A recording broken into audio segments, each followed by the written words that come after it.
உலகெங்கும் வாழும் அன்பு தமிழ் நெஞ்சங்களுக்கு வணக்கம். NBC செய்தி மடலில் ஹாட் டாக் நிகழ்ச்சியில் வார வாரம் உங்களை சந்திப்பதில் மிக்க மகிழ்ச்சி. புலம்பெயர்ந்த அன்பு தமிழ் உறவுகளே, திருமறை நேரம் நிகழ்ச்சியை தொடர்ந்து பார்க்கிற அன்பு கிறிஸ்தவ நண்பர்களே, உங்கள் யாவரையும் இந்த நிகழ்ச்சியின் வாயிலாய் சந்திப்பதில் மிக்க மகிழ்ச்சி அடைகிறோம். உங்கள் இதயத்தில் உருவாகும் கேள்விகளுக்கு பைபிளிலிருந்து விடை தேடும் ஒரு அற்புதமான கிறிஸ்தவ விழிப்புணர்வு நிகழ்ச்சி இது. இந்த நிகழ்ச்சியை நீங்கள் பாருங்கள், பலனடையுங்கள், கிறிஸ்தவ வாழ்வில் வளர்ச்சி பெறுங்கள். இந்த நாளிலும் நமது கிறிஸ்தவ பெரியார் டாக்டர் பீட்டர் சாலமன் ஐயா அவர்களை சந்திக்கலாம். வாருங்கள் அன்பு தமிழ் சொந்தங்களே. ஐயா வணக்கம். ஐயா வணக்கம். சொல்லுங்க. பரிசுத்த வேதாகமத்தில் குறிப்பாக புதிய ஏற்பாட்டில் நூற்றுக்கு அதிபதிகள் அப்படின்ற ஒரு பெயர் வாசிக்கிறோம். அவர்கள் யார்? அவரை பற்றின குறிப்புகள் தான் என்ன ஐயா? அதாவது நூற்றுக்கு அதிபதி என்ற வார்த்தை ஆங்கிலத்தில் செஞ்சுரியன், செஞ்சுரி என்ன 100ன்னு அர்த்தம். அது கிரேக்க வார்த்தை. செஞ்சுரியன் அப்படின்னா 100 இராணுவ மக்களை உடைய ஒரு தலைவன், 100 பேருக்கு ஒரு தலைவன் என்று பொருள். புதிய ஏற்பாட்டில் 20 முறை செஞ்சுரியன் என்ற வார்த்தை, நூற்றுக்கு அதிபதி என்ற வார்த்தை வந்திருக்கு. 20 முறை. பொதுவாக எல்லாரும் என்ன நினைக்கிறாங்க, நூற்றுக்கு அதிபதின்னு சொன்னால் அவருக்கு கீழே 100 போர் வீரர்கள் இருந்திருப்பாங்க அப்படின்ற ஒரு கருத்து பொதுவாக இருக்குது.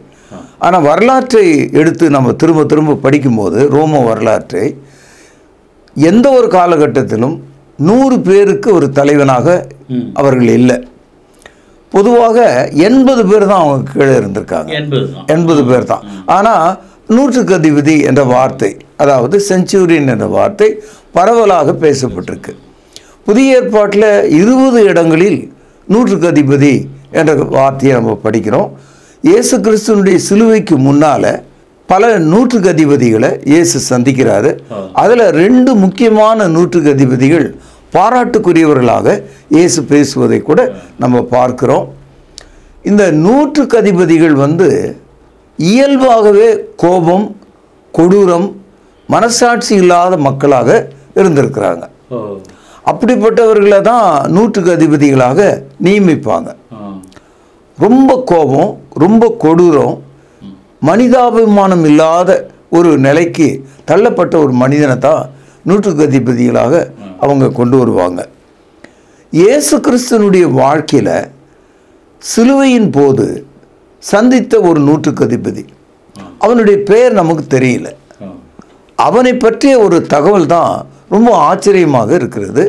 ஏனென்றால் இயேசுனுடைய சிலுவை மரணத்தை, அதாவது சிலுவையில் அறையப்படுவதை நிறைவேற்றுகிறவனாக, as an executioner, சிலுவையில் அவருடைய மரணத்தை முடிவு செய்கிறவனாக அந்த மனிதன் இருக்கிறான். அவருக்கு அந்த பொறுப்பு, ஆமாம், அவனுக்கு பொறுப்பளிக்கப்பட்டிருக்கு.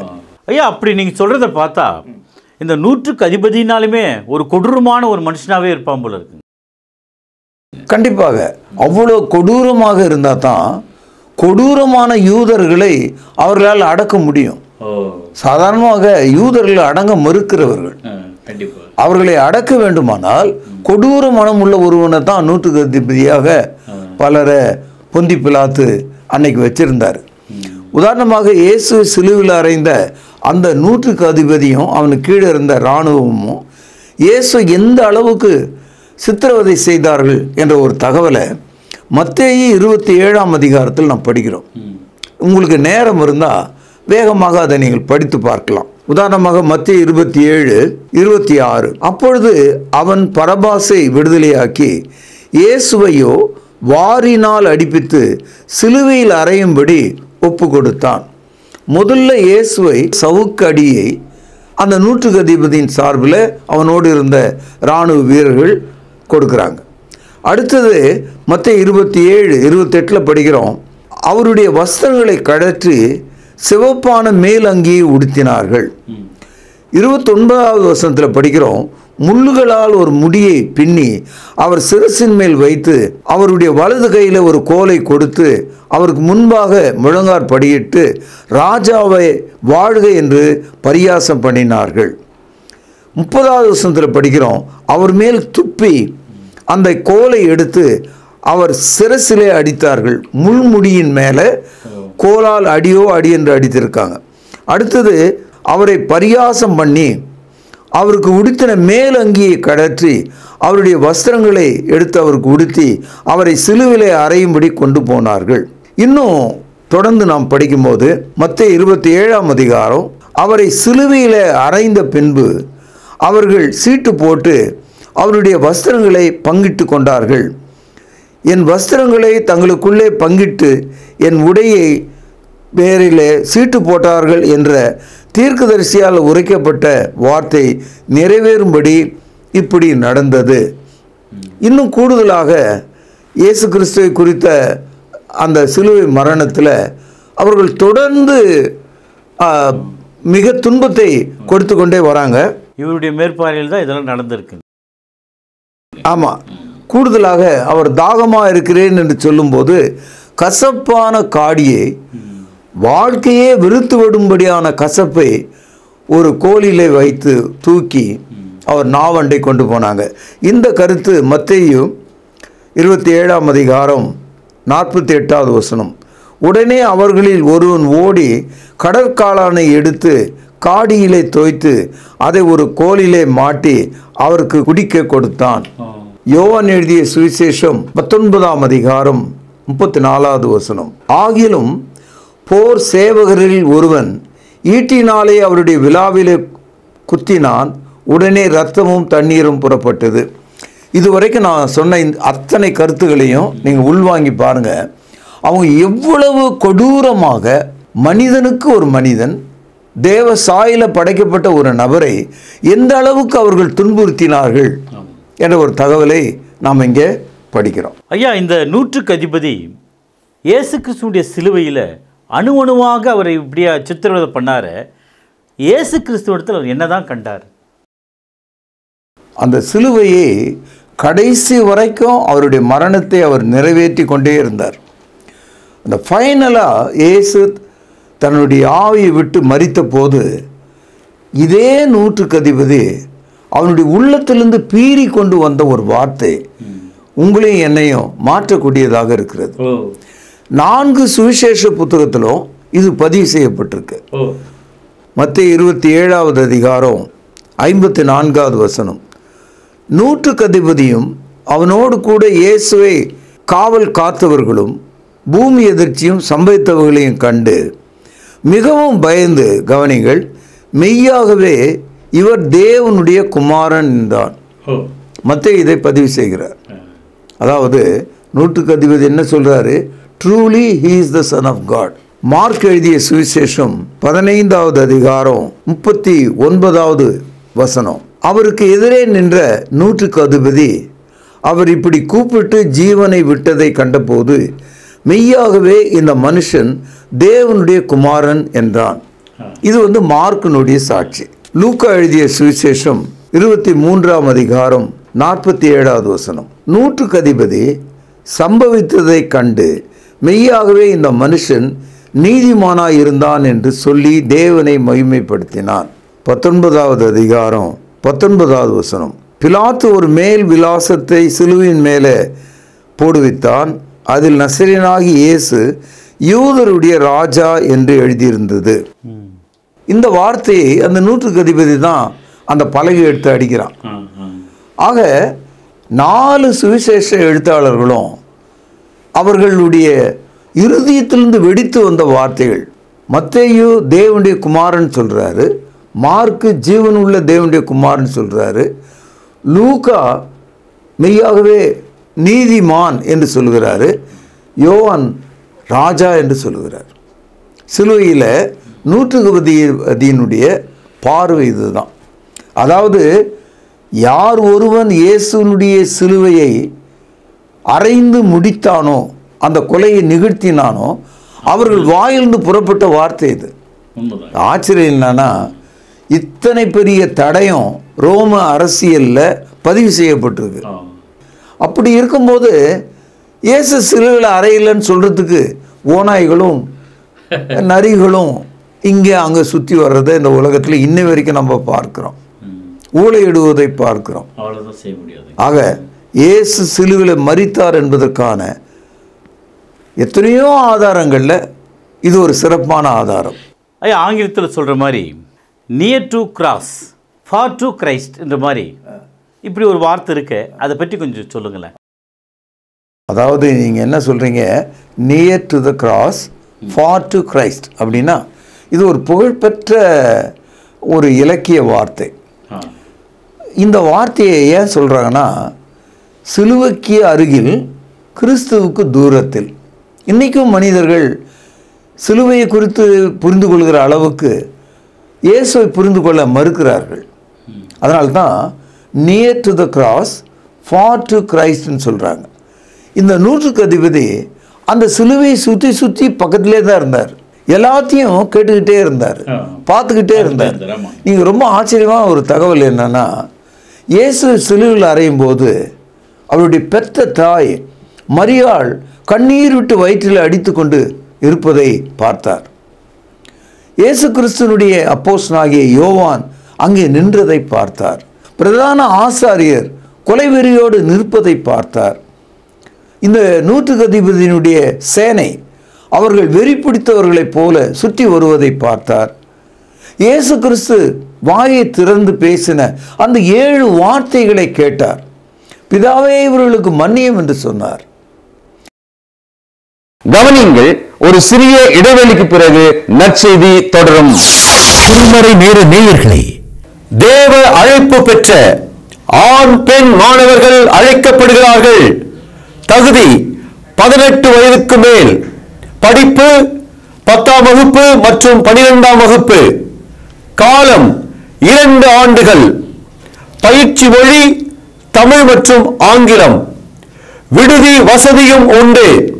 தொடர்புக்கு பதிவாளர் தேசிய வேதாகம கல்லூரி, the national Bible college, number 58, church தெரு, குமரன் நகர், சென்னை 6,82,000. செல்போன் எண்கள் 938 55 00 881 882 மற்றும் 883 எண்களில் தொடர்பு கொள்ளும்படி அன்புடன் அழைக்கின்றோம். அவர்கள் மீது இந்த பாவத்தை சுமத்த வேண்டாம் என்று சொன்னார். இன்று நீ என்னோடு கூட பரதீசில் இருப்பாய் என்று சொன்னார்.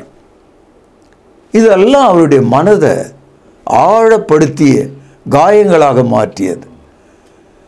இயேசு தாகமாய் இருக்கிறேன் என்று சொன்ன போது கசப்பான காடியை, தோய்த்த காளானை அவருடைய வாயிலை கொண்டு போனதை அவர் பார்த்தார். கூடுதலாக, பிதாவே, என் ஆவியை உமது கரத்தில் கொடுக்கிறேன் என்ற அந்த வல்லமையான வார்த்தை அவர் வெளிப்படுத்திய போது பூமி அதிர்ந்தது, கல்லறைகள் திறந்தது, எருசலேம் தேவாலயத்தினுடைய திரைச்சீலை 2ஆக கிழிந்தது, மக்கள் ஓட ஆரம்பித்தார்கள். எல்லாத்தையும் அவர் பார்த்தார். அதனால் இந்த நூற்றுக்கு அதிபதியினுடைய அந்த கண்களும் அவருடைய காதுகளும் அவருடைய உடலும் அனுபவித்த அனுபவம் மறக்க முடியாத அனுபவம். அதனால தான் அவன் ஒரு அந்நியனாக, கடவுளற்றவனாக, ஒரு ரோமனாக இருந்தும் மத்தேயு குறிப்பிடுகிறார், இவர் மெய்யாகவே தேவனுடைய குமாரன் என்று அவனுடைய வாயிலிருந்து பீரிட்டு வந்த வார்த்தையை நான் பார்க்கிறேன். இன்னைக்கும் கிறிஸ்தவ மார்க்கத்தினுடைய அச்சாணி இயேசு தேவனுடைய குமாரன் என்ற வார்த்தையில் தான் இருக்கு. அதாவது, when you understand Christ is the true son of God, you will receive salvation. இன்றைக்கு இயேசு தேவனுடைய குமாரன் என்று அறிக்கையிடும்போது அது நமக்கு ரட்சிப்பை உண்டாக்கக்கூடியதாக இருக்கிறது. ஐயா, இயேசு கிறிஸ்து சிலுவையில் சந்தித்த இந்த நூற்றுக்கு அதிபதி நம்ம பார்த்தோம்.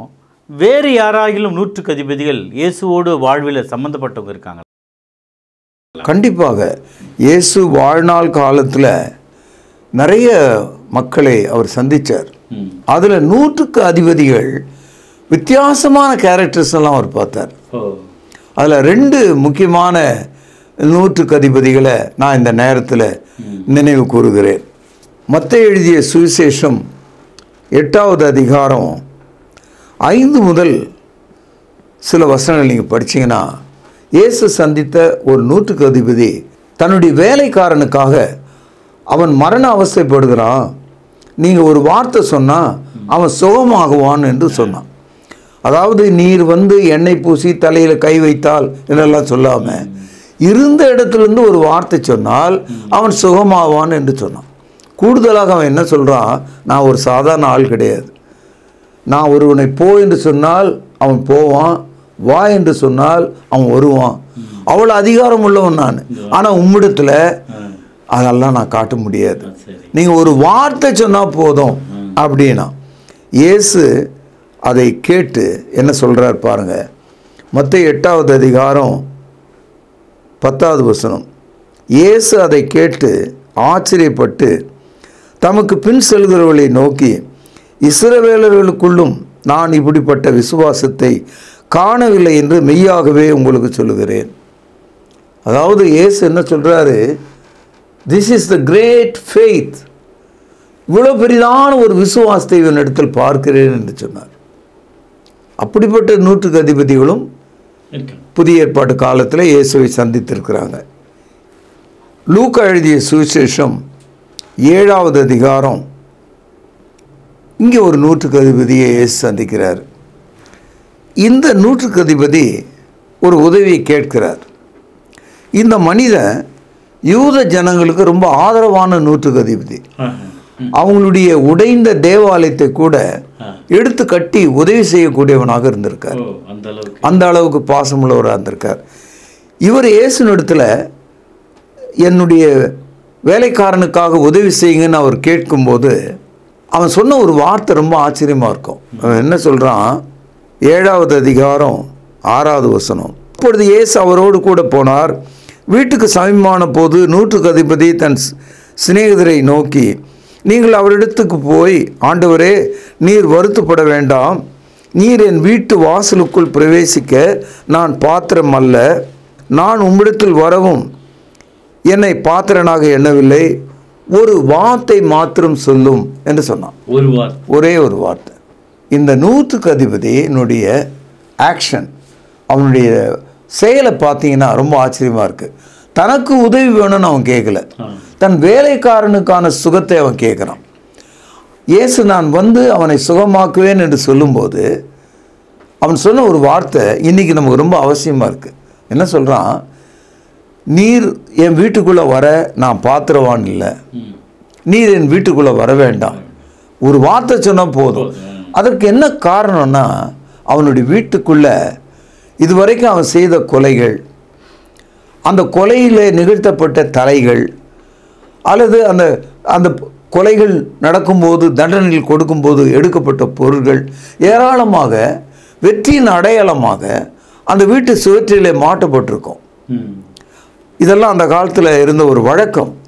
அப்போது இயேசு கிறிஸ்து அந்த வீட்டுக்குள் வந்தால் இவன் எப்பேற்பட்ட ஒரு கொலைக்காரன் என்று அவனுக்கு தெரியும். அதனால தான் நீர் என்னுடைய வீட்டுக்குள்ளே வர நான் பாத்திரவான் இல்லை அப்படின்னா என்ன அர்த்தம்னா, ஐ எம் த மோஸ்ட் சின்னர், நான் மிக பயங்கரமான ஒரு பாவி, என் வீட்டுக்குள்ளே வர நான் பாத்திரவான் இல்லையா, நீங்கள் மகா பரிசுத்தம் உள்ளவர். 100 அதிபதி இயேசுவை இப்படி தான் பார்த்தான். ஐயா, இந்த இயேசு கிறிஸ்துனுடைய சிலுவை மரணத்தை நிகழ்த்தின இந்த 100 அதிபதியினுடைய வார்த்தை இஸ்லாம் ஏன் மறந்துவிட்டது ஐயா? அதுதான் கொடுமையிலும் கொடுமை, துரோகத்திலும் துரோகம். இயேசு கிறிஸ்துனுடைய சிலுவைக்கு பிறகு 650 ஆண்டுகளுக்கு பிறகு வந்த ஒரு மார்க்கம், இயேசு கிறிஸ்து யார் என்று புரிந்து கொள்ளாமல் அவர் சிலுவையில் அறையப்பட்டதை மறுத்துவிட்டு, இப்படிப்பட்ட சாட்சிகளை எல்லாம் மறந்துவிட்டு அவர்கள் தங்களை இழந்து விட்டாங்க. அதாவது இந்த 100 அதிபதி அந்த சிலுவையிலே அவரை அறைந்தது மட்டுமல்ல, அவர் மரித்த போது சொன்ன அந்த வார்த்தை, மெய்யாகவே இவர் தேவனுடைய குமாரன், மெய்யாகவே இவர் தேவனுடைய மனுஷன், மெய்யாகவே இவர் நீதிமான், மெய்யாகவே இவர் ராஜா என்று 4 பதிவுகளை 4 சுவிசேஷ புத்தகத்தில் பார்த்தோம். கடைசியில் இந்த 100 அதிபதி நம்ம பேசிகிட்டு இருக்க ஆள் இவரிடத்துல போய் அந்த சரீரத்தை இறக்கி அடக்கம் பண்ணுவதற்கு அரிமத்திய ஊரானாகிய யோசேப்பும் நிக்கதேமும் கேட்டபோது பிலாத்து என்ன சொல்கிறாரு, தன்னுடைய அரண்மனையில் உட்காந்துக்கிட்டு 100 அதிபதி கிட்ட, நீ போய் சிலுவையில் அறைந்த அந்த இயேசு மரித்து விட்டிருந்தால் நீ அந்த சரீரத்தை இறக்கி அவங்க கிட்ட கொடு. உத்தரவு. அதாவது ஃபைனலாக சொல்றாரு, டெத் சர்டிஃபிகேட்டை நீ கொடுக்கலாம் அப்படின்னு. இந்த தகவலும் இங்கே புதிய ஏற்பாட்டில் பதிவு செய்யப்பட்டிருக்கு. பாருங்க, மார்க் எழுதிய சுவிசேஷம் 15ஆம் அதிகாரம் 44வது வசனம்.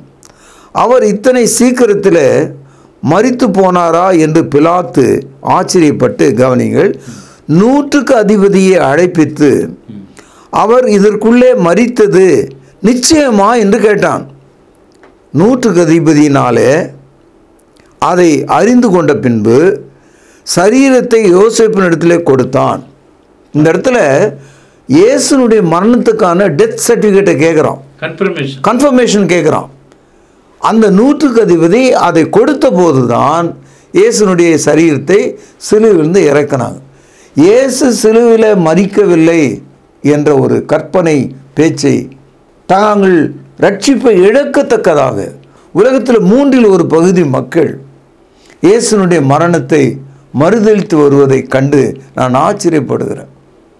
எத்தனை சாட்சிகள், மேகம் போன்ற இத்தனை திரளான சாட்சிகள் இருக்கும்போது, குறிப்பாக இந்த 100க்கு அதிபதியினுடைய சாட்சியை கேட்டவர்கள், இந்த 100க்கு அதிபதியினுடைய கடைசி வார்த்தை அவர் மெய்யாகவே சிலுவிலே மரித்து விட்டார் என்ற அந்த தகவல், அதுதானே ஒரு டெத் சர்டிஃபிகேட். அதை சொன்ன பிறகு தான் பாடியே சிலுவிலிருந்து கீழே இறங்கினாங்க. இதை நாம் எண்ணி பார்க்க வேண்டும். கிறிஸ்தவர்கள் இதை கண்டு ஆச்சரியப்பட வேண்டும். ஐயா, இன்னொரு சிறப்பான கேள்விதான். இயேசு கிறிஸ்துவுடைய உயிர்த்தெழுதலுக்கு பிற்பாடு சபையில் இப்படிப்பட்ட ஒரு 100க்கு அதிபதிகள் யாராகிலும் சேர்க்கப்பட்டாங்களா? கண்டிப்பாக. உதாரணமாக இயேசுவை சிலுவில் அறைந்தாரு, சாட்சிகள் கொடுத்தாரு. அந்த 100க்கு அதிபதியின் பெயர் கொர்நேலியு என்று நமக்கு தெரிகிறது. இவன் இத்தாலிய பட்டாளம் எனப்பட்ட பட்டாளத்தில் 100க்கு அதிபதியாகிய கொர்நேலியு என்னும் பெயர் கொண்ட ஒரு மனுஷன் செசரியா பட்டணத்தில் இருந்தான். இந்த மனிதனுடைய பேக்ரவுண்டு பார்த்தீங்கன்னா, அவன் தேவ பக்தி உள்ளவனும் தன் வீட்டார் அனைவரோடும் தேவனுக்கு பயந்தவனுமாயிருந்து ஜனங்களுக்கு மிகுந்த தான தர்மங்களை செய்து எப்பொழுதும் தேவனை நோக்கி ஜெபம் பண்ணி கொண்டிருந்தான். இந்த மனிதன் வரலாற்று ஆசிரியர்கள் சொல்லப்பட்ட சம்பவங்கள், அன்றைக்கு இருந்த சூழல், இதையெல்லாம் கூட்டி பார்க்கும்போது இயேசு சிலுவையில் மரித்த போது இவர் தேவனுடைய குமாரன், இவர் நீதிமான், இவர் ராஜா, இவர் தேவனுடைய குமாரன் எல்லாம் அந்த வார்த்தை சொன்ன அதே மனிதன் தான் இவன், இந்த கொர்நேலியு. அதனால்தான் தேவ பக்தி உள்ளவனாக மாறிட்டான், ஜெபம் பண்ணுகிறவனாக மாறிட்டான், தேவனுக்கு பிரியமான மனிதனாக மாறிட்டான். இவனும் இவனுடைய குடும்பமும் பேதுரு அப்போஸ்தலராலே ஞானஸ்தானம் பண்ணப்பட்டார்கள் என்ற ஒரு தகவலை அப்போஸ்தல நடபடிகள் 10வது அதிகாரம் 48வது வசனம். கர்த்தருடைய நாமத்தினாலே அவர்களுக்கு ஞானஸ்தானம் கொடுக்கும்படி கட்டளையிட்டான். அப்பொழுது சில நாள் அங்கே தங்கும்படி அவனை வேண்டிக் கொண்டார்கள். அதாவது அப்போஸ்தல நடபடிகள் 10ஆம் அதிகாரத்தில் 48 வசனம் இருக்குது. இந்த 48 வசனமும் கொர்நேலியு என்ற அந்த 100க்கு அதிபதியை பற்றி மட்டும்தான். அவனுடைய குடும்பம், அவனுடைய சிநேகிதர்கள், அவர்களுடைய ஞானஸ்தானம், இந்த காட்சிகளையே நீங்கள் பார்க்குறீங்க. அதனால் 100க்கு அதிபதியில் கூட மனமாறியவர்கள் இருந்தார்கள் என்பதற்கான ஒரு ஆதாரமாக நான் இதை பார்க்கிறேன். அதாவது இந்த 100க்கு அதிபதியினுடைய அறிக்கை என்னை ரொம்ப பாதிக்குதுங்க. அவன் அந்த சிலுவை மரணத்தை நேரடியாக கண்ணால் கண்ட சாட்சியாக இருக்கிறான்.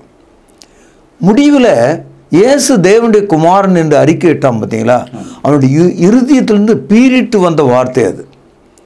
அந்த மனிதன் கொடுத்த அந்த அறிக்கையைத்தான் கிறிஸ்தவம் இன்றைக்கு எல்லா மனிதனுக்கும் போதிக்கிறது. ஒரு மனிதன் இயேசுவை தேவனுடைய குமாரன் என்று அறிக்கையிட்டு ஞானஸ்தானம் பெறும்போது அவன் ரட்சிக்கப்படுகிறான். ஆனால் இந்த உலகத்தில் இயேசு சிலுவிலேயே மரிக்கலை, அவர் தேவனுடைய குமாரன் இல்லை என்பது போல உலகத்தில் ஒரு பெரிய மதம் 1/3 இந்நாள் வரைக்கும் அதை மறுதலித்து கொண்டிருக்காங்க. இந்த சாட்சி அவர்கள் கவனிக்க வேண்டும். ஐயா, மிகவும் சிறப்பான ஒரு தகவலை எடுத்து சொன்னீங்க. 100க்கு அதிபதி கூட இயேசு கிறிஸ்து எவ்விதமாக சாட்சி சொன்னார் அப்படின்ற அருமையான ஒரு பட்டியலை சுவிசேஷ நூலிலிருந்து மிகவும் தெளிவாக விளக்கி காண்பிச்சிங்க. ரொம்ப நன்றிங்க ஐயா. வணக்கம். அன்பு நேயர்களே, இயேசு கிறிஸ்துவுடைய சிலுவையோடு சம்பந்தப்பட்ட ஒவ்வொரு மனிதனுடைய வாழ்க்கையை அலசி பார்த்து அநேக தகவல்களை நாம் தெரிந்து கொண்டு வருகிறோம். தொடர்ந்து நிகழ்ச்சியை பாருங்கள். அநேகருக்கு இந்த நிகழ்ச்சியை அறிமுகம் செய்யுங்கள். அதுவரை உங்களிடமிருந்து விடைபெறுவது உங்கள் அன்பு அறிவிப்பாளன் சார்லஸ் எஸ் குணசேகரன். நன்றி, வணக்கம். அன்பான சகோதர சகோதரிகளை மீண்டும் சந்திப்பதில் நான் மகிழ்ச்சி அடைகிறேன். விசேஷமாக உங்களிடத்தில் ஒரு வேண்டுகோள், ஒரு ரெக்வெஸ்ட் என்ன அப்படின்னா, நம்முடைய பைபிள் அவர் ப்ரோக்ராம் பலவிதமான சேனல்களில் வருது. அதோடு கூட ரொம்ப முக்கியமாக இப்பொழுது உங்களிடத்தில் பொதுவாகவே நம்ம திருமறை நேரம் நிகழ்ச்சியில் பணம் கொடுங்க, இந்த நம்பர் பாருங்கள், அனுப்புங்க அப்படின்னு நம்ம கேட்டதே கிடையாது. ஆனால் மிகப்பெரிய ஒரு ரெக்வெஸ்ட்டை, மிகப்பெரிய ஒரு விண்ணப்பத்தை உங்கள் முன்னால் நான் இப்போ வைக்கலான் இருக்கேன். அது என்னென்னா, நம்முடைய பைபிள் அவர் டிவியினுடைய யூடியூப் சேனலை நீங்கள் பார்க்குறீங்க நிறைய பேர். ஒரே ஒரு விஷயம், அதை பிறருக்கு அறிமுகம் செய்யுங்கள். அடுத்தது சப்ஸ்கிரைப் பண்ணுங்கள். இந்த லைக் பண்ணுங்கன்னு நான் சொல்ல மாட்டேன், அக்செப்ட் பண்ணுங்கள். ஏன்னா ட்ரூத் இல்லையா அது, அதை நாம் அக்செப்ட் தானே பண்ணணும் இல்லையா? அடுத்தது அந்த வியூஸ் எவ்வளவு பார்க்குறாங்களோ அவ்வளவு தூரத்துக்கு நாம் அந்த வசன விதைகளை இன்னொருவருக்கு நாம் கொண்டு சென்றதாக இருக்கும். பழைய ஏற்பாட்டு காலத்தில் குஷ்ரோகிகள் எல்லாருமே சாகிற ஒரு தருவாயில் ஊரே இருக்குது, பட்டணமே இருக்குது. இவங்க அந்த கோட்டையினுடைய எல்லைக்கு வந்த உடனே பகைஞரெல்லாம் ஓடி போயிட்டு உணவுப் பொருள்லாம் கிடக்கிறத பார்த்த உடனே, ஆஹா, இந்த நற்செய்தியை நாம் சொல்லாமல் போனால் நமக்கு ஐயோ என்று சொல்லி அவங்க நல்ல செய்தியை கொண்டு போய் ஊரில் சொன்னாங்க. அதுபோல் இந்த சுவிசேஷம், இந்த சத்தியம், இந்த கிறிஸ்தவ விழிப்புணர்வு ஒருவர் பேச அதை மற்றவர்களுக்கு அறிமுகம் செய்கிற ஒரு வேலையை, ஒரு அந்திரியாவினுடைய வேலையை அவர் தானே பண்ணார். இயேசுவை கண்டேன், வந்து பாருங்க அப்படின்னார். அதை நீங்கள் செய்யும்படி உங்களை அன்போடு கூட கேட்டுக்கொள்கிறேன். சப்ஸ்கிரைப் பண்ணுங்கள், மற்றவர்களுக்கு ஷேர் பண்ணுங்கள், இந்த ட்ரூத்தை அக்செப்ட் பண்ணுங்கள். மற்றவர்கள் இதை அக்செப்ட் பண்ணுறதுக்கு நீங்கள் ஒரு கருவியாக, உதவியாக இருங்க. நிச்சயம் இது நிமித்தமாக இந்த சுவிசேஷ ஊழியத்தினுடைய பலனில் உங்களுக்கு பங்குண்டு இல்லையா? God bless you. தேவன் உங்களை ஆசீர்வதிப்பாராக. நன்றி. தொடர்பு கொள்ள வேண்டிய முகவரி: திருமறை நேரம், 58 சர்ச் தெரு, குமரன் நகர், சென்னை 6,82,000. செல்போன் 9385500882.